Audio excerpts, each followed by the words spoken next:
Bună ziua! Astăzi doresc să vă învăț despre globul pământesc.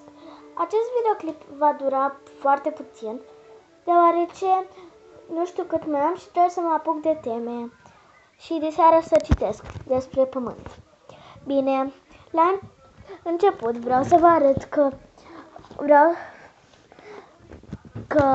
am o carte, enciclopedie, cu Winnie the Pooh și aș vrea să vă citesc din ea.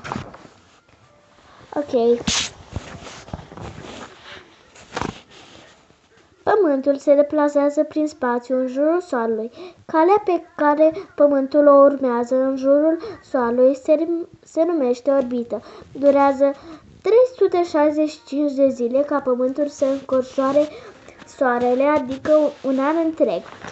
Ei bine, Pământul se învârte exact în această poziție. Da, știu, scârție el așa un pic. Iar România este chiar undeva pe, uitați, chiar acolo. Nu știu dacă o vedeți. Știu că nu se vede chiar așa de clar. El se poate stinde și deschide. Este ca o lampă. Iar eu mă uit acum desene. Aceasta este și camera mea.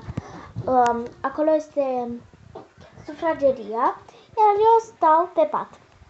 Iar aceasta este enciclopedia. Bine, la revedere!